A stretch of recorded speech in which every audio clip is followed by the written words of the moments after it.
Alors, regardons ensemble cet exercice. Soit A égale accolade, vous devez comprendre en lisant l'énoncé qu'on vient de déclarer un ensemble. Donc ensuite, il faut bien évidemment comprendre de quel ensemble il s'agit. On lit. Dans cet ensemble, il y a des couples de R carré, et vous voyez que le couple a été déclaré en expansion, XY, et ils ont une particularité. Ce sont des couples tels que x moins 12y égale 5 avec le xy déclaré juste avant. Donc, A est une partie de R carré, il contient toutes les variables qui vérifient cette particularité, qui la rendent vraie. Première question, est-ce que 5, 0, 0 appartient à A? Eh bien, observez, 5, 0, 0, c'est un triplet. C'est pas un couple, donc il n'y a même pas à aller voir la particularité. En fait, 5, 0, 0 ne vit pas dans l'ensemble usuel R carré qui contient la partie A. Je vous rappelle que les ensembles, on peut les visualiser avec ce qu'on appelle des diagrammes de Verne. Donc si ça, c'est une représentation de R carré, A est une sous-partie, ici, de R carré, qui contient pas, c'est pas égal à R carré, ça contient uniquement les variables qui vérifient la particularité. Donc là, la réponse est simple. Je vous rappelle qu'il ne faut jamais répondre oui-non, il faut toujours l'argument. Bon, moi, j'ai déclaré le U de l'énoncé, il n'avait pas de nom. J'observe que U n'est pas dans R carré, donc U n'est pas dans A. Et donc, évidemment, dans ma réponse, j'en mets pas des tonnes. C'est censé être évident que vous savez lire A et que vous comprenez que c'est une sous-partie de R carré. Ça va devenir évident, en tout cas, dès que vous aurez un petit peu pratiqué. Deuxième question, est-ce que 1,3 appartient à A? Donc là, cette fois, c'est bon. Je vous rappelle que c'est pas 1,3, on n'utilise pas de virgule en maths. C'est bien le couple 1,3. Donc là, j'ai bien un élément de R carré, mais dans A, il n'y a que les variables de R carré à particularité x moins 12y égale 5.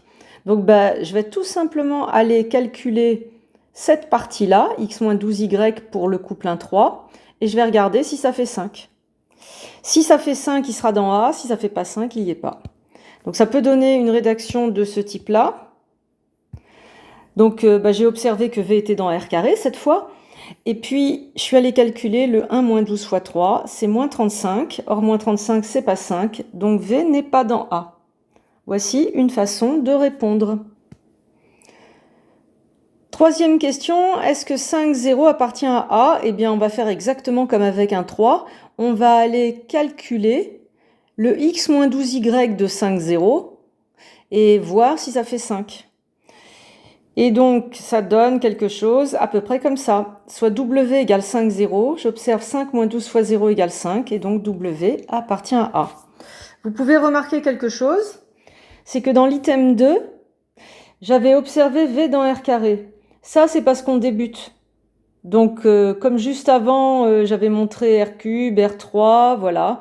Ici, vous voyez, j'ai été scolaire, j'ai tout observé. Mais en vérité, le genre de la variable, son type, le fait qu'elle appartienne à R carré, c'est censé être évident et on ne vous demande pas forcément de le rédiger, vous voyez. C'est une évidence vraiment. Donc là, je l'avais fait parce qu'on débutait, mais en vérité, j'accélère. Soit W égale 5, 0, son appartenance à R carré, c'est une évidence, ça vaut pas le coup de le rédiger. Juste, j'explique que la caractérisation, la particularité est vérifiée et donc elle est dans A. Et donc voilà le genre de rédaction que j'espère pour ces exotypes. On s'entraîne avec les autres? C'est parti, lecture d'ensemble. Soit B égale accolade, c'est bien un ensemble. Qu'y a-t-il dedans? Je vois déclarer des variables de R cube en expansion. Mais ce sont des variables à particularité. Des variables telles que leur x moins le 12 fois leur y plus leur z vaut 0 et leur x moins leur y vaut 3. Une espèce de double particularité avec un et. Première question, est-ce que 5, 0 appartient à B? Eh bien, si vous avez compris ce qu'on a fait avant, la réponse doit être rapide. Qu'est-ce que vous observez? 5, 0, c'est un couple. C'est pas un élément de R cube. Donc, on va pas aller vérifier ça, ça n'aurait pas de sens. On va dire, non, il vit pas au bon endroit. Ça donne quelque chose comme ça. J'observe que U n'est pas dans R cube, il est dans R carré, et donc il n'est pas dans B. C'est obligé. Deuxième question, est-ce que 1, 0, moins 1 appartient à B? Les virgules, c'est simplement pour me montrer qu'on a, ça aurait pu être des points-virgules, hein, je vous rappelle l'abus de notation. Alors là déjà, j'observe que j'ai bien un triplet, donc je vais aller regarder si les particularités, si elle vérifie les particularités de l'ensemble B. Et donc c'est un petit calcul. Je vous rappelle que vous n'êtes pas obligé de me dire j'observe qu'il est dans R3, c'est une évidence. Il faut l'avoir fait de tête, mais on ne le rédige pas forcément. Donc là, je vais calculer tout de suite mes particularités. Le x de ce triplet, c'est 1, ici. Le y, c'est 0. Donc je fais moins 12 fois 0. Et le z du triplet, c'est moins 1. Et donc une fois que j'ai fait x moins 12y plus z du triplet, ça fait 0. Donc ça c'est pas mal, je continue. Je fais le x moins y du triplet, ça fait 1. 1 c'est pas 3, donc V n'est pas dans B. Même question avec 3, 0, moins 3. Si vous avez compris, ça va très vite. Je l'ai baptisé, c'était pas obligatoire, mais moi j'aime bien, voilà, pour conclure. Donc la même chose, je suis allée chercher les particularités du triplet. Donc son x, c'est 3, il est là. Son y, c'est 0, il est là. Et son z, c'est moins 3, qui est là. Je trouve 0, très bien. Et ensuite, le 3 moins 0 égale 3. Tout fonctionne, W appartient à B.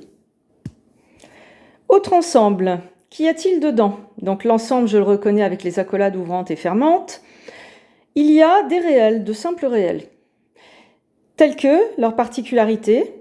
Il existe un antirelatif, x égale 3k. Donc en fait, j'ai tous les multiples de 3, positifs ou négatifs. C'est comme ça que je pourrais le reformuler. Et c'est reparti, une fois que vous avez compris comment lire. Donc vous voyez, la particularité, c'est pas forcément une équation, ça peut être aussi un il existe. C'est un booléen en fait. Donc est-ce que le couple 5, 0 appartient à C? J'espère que ça vous saute aux yeux, que lui, il n'est pas dans R, donc il ne peut pas être dans C. C ne contient que des variables de R à particularité. Et il n'y a plus qu'à le dire. U n'est pas dans R, U n'appartient pas à C. Alors, pour la question 2, soit j'explique que dès le départ, j'ai reconnu que C contenait les multiples de 3 et que 2 n'est pas multiple de 3, ou alors je rédige scolairement, c'est ce que j'ai choisi pour montrer, pour vous rappeler comment on rédige avec le il existe, je mets de l'intuition.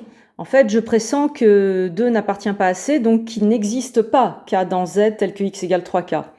Du coup, pour montrer que ça n'existe pas, j'ai choisi une démo par l'absurde, mais j'aurais pu faire d'autres choix de rédaction, hein. Il y a plein de possibilités ici. Donc j'ai baptisé 2 avec la lettre V, c'est pareil, j'aurais pu m'en dispenser. Vous voyez, là j'ai ajouté une variable pour rien, ça c'est maladroit. Donc soit K appartenant à Z, supposons 2 égale 3K. Vous voyez, tout de suite c'est plus fluide. Baptiser 2 sous la forme V, on ne gagne pas de temps, ça n'a aucun intérêt. Alors K égale 3,5, or 3,5 n'appartient pas à Z, ainsi 2 n'appartient pas à C. Voilà une possibilité, où j'ai intuité évidemment que C n'était pas dedans. Dernière question, est-ce que 12 appartient à C? Bah oui, 12 est multiple de 3. Donc je vais le rédiger sans le dire comme ça, avec le il existe. Je mets K égale 4, donc bah, j'observe que K est dans Z, que 12 c'est 3K, donc 12 appartient à C. C'était juste pour vous rappeler la rédaction avec du il existe, hein. C'est pour ça que j'ai fait ce choix-là plutôt que multiple. Dernier exercice, D, c'est l'ensemble des variables de R carré, et vous remarquez qu'ici, ma variable est déclarée sans expansion. Ça veut dire que je ne vais pas avoir besoin de son X et de son Y pour énoncer, écrire sa particularité. Donc D, c'est l'ensemble des variables de R carré, pour lesquelles on pourra déclarer, affecter une valeur de K dans R, et U sera en quelque sorte multiple réel, pas multiple entier, du couple moins 3, 12. Alors, est-ce que 5, 0 appartient à D? Bah déjà, première remarque, il est dans R carré, donc il faut aller regarder s'il vérifie la particularité. Donc en gros, est-ce que je suis capable d'affecter K, réel, et écrire 5 égale moins 3K et 0 égale 12K? Bah, de tête, vous arrivez peut-être à voir que 0 égale 12K, ça fait K égale à 0, mais 5 égale moins 3K, ça ne fait pas K égale à 0, donc ça ne va pas marcher. Du coup, plusieurs manières de le rédiger. Là aussi, on peut le faire par l'absurde ou par une sorte d'analyse synthèse. Ici, j'ai baptisé U le couple 5-0 parce que U, c'est plus rapide qu'un couple à écrire. J'ai figé dans un premier temps K dans R formel et j'ai fait une sorte d'analyse. J'ai fait une analyse où j'ai réfléchi à ce que ça voulait dire U égale K fois moins 3/12 par équivalence. Et je fais apparaître ici quelque chose qui n'a pas de solution. C'est pas compatible. Et donc, ce qu'on vient de démontrer, c'est que peu importe l'affectation de K dans R, U sera différent de K fois le couple moins 3/12, donc U n'est pas dans D. Deuxième question, est-ce que le nombre 2 appartient à D? Bon, j'espère que ça vous choque. Pour être dans D, il faut être une variable de R carré, c'est la moindre des choses, et à particularité. Donc ici, 2 est une variable numérique de R, elle ne peut pas être dans D, il suffit de l'écrire.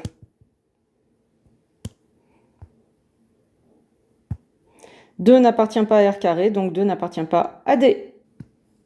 Dernière question, est-ce que le couple 0,0 appartient à D? Donc déjà, c'est bien une variable numérique de R carré, mais est-ce qu'elle a la particularité souhaitée pour D?